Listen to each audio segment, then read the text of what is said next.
La démission, les démissionnaires, ils vont en avoir, hein. Ils vont en avoir. Dans les RDPC, là, ils vont en avoir. C'est à ce moment-ci où les rats quittent le navire. C'est à ce moment-ci où les rats quittent le navire.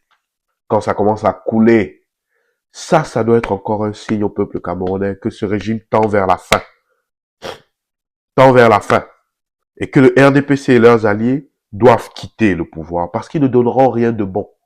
Ce régime tend vers la fin. La démission de Issa Tiroma est juste un signal au peuple que la bête est en train de tranquillement partir. Et généralement, ce qui arrive quand un navire de pirates coule, c'est que les premiers à partir du navire, ce sont les rats qui quittent le navire. Encore une fois, je ne qualifie pas les messieurs Tiroma de rats. C'est pour imager, vous comprenez. Et vous allez voir d'autres démissions, d'autres gens se révolter à l'intérieur du RDPC. Vous allez commencer à entendre des discours, oh, la vieille garde nous a trompés, on peut faire mieux, le parti peut se relever. Ne croyez pas en ces discours-là. Tous ceux qui vont venir vous expliquer comment ils peuvent changer à l'intérieur du RDPC, avoir une meilleure dynamique, créer un nouveau mouvement interne au RDPC, comme les blaireaux-niais mecs, ce sont des menteurs. Ce sont des lâches, en fait. Ce sont des gens qui sont incapables d'assumer leur position réelle, leur support au régime qui les nourrit. Sachant que le président et le RDPC les a tous fabriqués, la majorité d'entre eux ne sont pas là par mérite. Ils savent que si on les met en compétition, ils perdraient leur position, ils perdraient leur avantage, et ils perdraient leur vie, surtout leur position sociale. Ils le savent, puisqu'ils ne sont pas là par mérite. Alors pour rester là, ils ont besoin que le système qui ne récompense pas le mérite reste actif. Par contre, parmi ceux qui ne sont pas là par mérite, il y a ceux qui encore n'ont quasiment aucune qualification. Parce que vous pouvez avoir les qualifications, mais vous n'êtes pas les meilleurs. Et là, il y a ceux alors qui n'ont aucune qualification. Ce sont eux qui quittent toujours le navire en premier. Ce sont eux qui retournent leur veste toujours en premier. Parce que à l'intérieur d'eux-mêmes, ce sont des gens qui sont toujours au taquet, insécures. Ils savent qu'ils n'ont pas de filet de sécurité, donc ils sont souvent les plus extrémistes dans leur réaction. Et d'où ce sont les premiers à quitter le navire. Et il y en aura d'autres. Mais vous devez savoir pourquoi, parce que j'entends plein d'histoires. Oh, ils se sont réveillés, ils ont compris que c'est le moment de partir, il faut se rébeller. Il y a même des communicants du MRC qui donnent l'impression de vouloir les accueillir à bras ouverts dans l'opposition. C'est une erreur.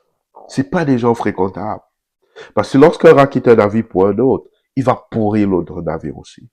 Ce que ça m'envoie comme signal, par contre, c'est que le président de la République ne pourra pas faire les 7 prochaines années de mandat s'il gagne. C'est que le président de la République n'est pas en état de faire le prochain mandat. C'est que, dans le pire des cas, le président de la République n'est plus en état de gouverner.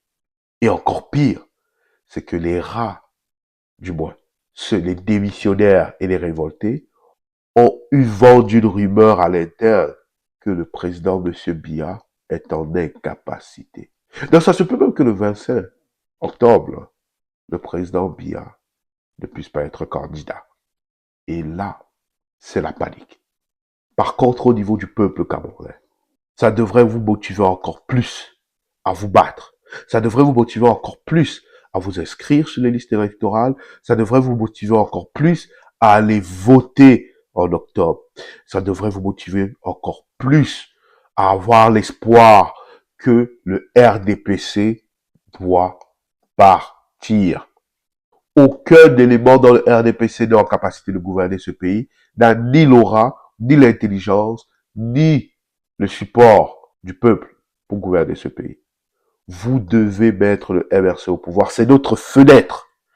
Le prochain État camerounais qui viendra du RDPC sera frontalement, purement, physiquement dictatorial.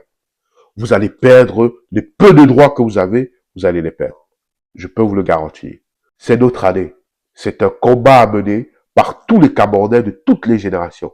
Il n'y a pas de « Oh, on va laisser le temps aux jeunes de se battre, nous on a échoué ». Vous êtes vivants, battez-vous.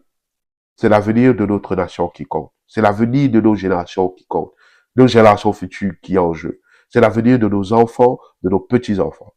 Ne ratons pas cette fenêtre-là. Parce que tous les signes pointent au départ et à la disparition du RDPC. Le peuple camerounais a cette fenêtre pour faire accélérer cela. Et quand je dis le peuple, c'est toute personne qui est camerounais et camerounaise. Pensez-y. Prenez le temps d'y réfléchir si le je veux voir grandir mes enfants vaut la peine en 2025. Parce que si le je veux voir grandir mes enfants guide votre vie, alors lorsque ces derniers seront victimes du système que vous avez toléré et vous avez aidé par votre inaction à mettre en place, vous ne devrez pas vous plaindre.